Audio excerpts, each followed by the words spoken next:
அன்பானவர்களுக்கு வணக்கம். கொஞ்ச நாளைக்கு முன்னாடி உனக்கு கேள்விப்பட்டிருப்பீங்க. ஒரு வக்கீல் வந்து சுப்ரீம் கோர்ட் நீதிபதி மேலே செருப்பு தூக்கி அடிச்சிட்டாரு அப்படின்ட்டு.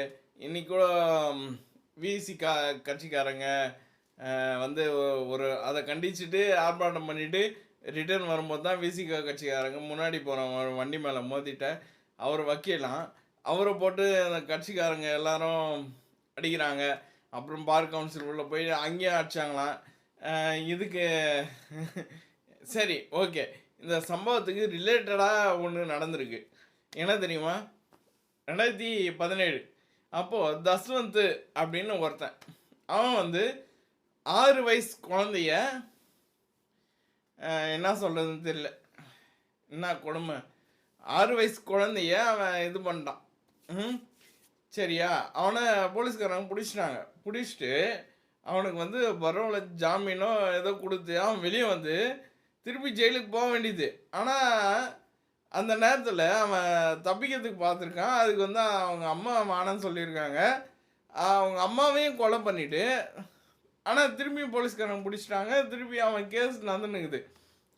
ஹைகோர்ட்டில் வந்து இவனுக்கு வந்து 25 வருஷமோ 45 வருஷமோ தண்டனை, தூக்கு, உச்சபட்ச தண்டனையான தூக்கு தண்டனையும் கொடுத்துட்டாங்க. யார் இவனுக்கு சப்போர்ட் பண்ணுறது?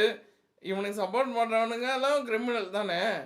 யார் இவனுக்கு சப்போர்ட் பண்ணுறது யாருன்னு தெரில. அவங்க வந்து சுப்ரீம் கோர்ட் வரைக்கும் போயிருக்கிறாங்க. சுப்ரீம் கோர்ட் வந்து ஒரு தீர்ப்பு கொடுத்துருக்காங்க. என்ன தீர்ப்பு அப்படின்னா, இவனுக்கு எதிராக போதுமான ஆதாரங்கள் இல்லையா, அதனால் வந்து இவனுக்கு எதிராக இருக்கிற அந்த தூக்கு தண்டனையை வந்து ரத்து பண்ணுறாங்களாம். ரத்து பண்ணுறது மட்டும் இல்லை, இவனை விடுதலை செய்யணும் அப்படின்னும் உத்தரவு பிறப்பிச்சிருக்காங்க. இது எவ்வளோ பெரிய ஒரு தவறு!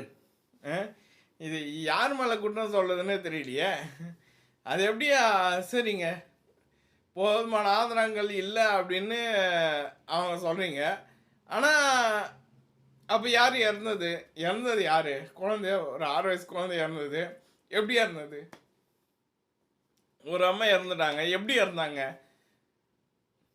அதனால் இல்லை, இது ஒரு ரொம்ப கஷ்டமான விஷயம். இதுக்கும் முன்னாடி சொன்ன நியூஸுக்கும் எதனா சம்மந்தம் வருதான்னு நீங்களே பாருங்கள். நன்றி. நீங்களும் உங்களின் அன்பு குடும்பமும் வாழ்க வளமுடன்.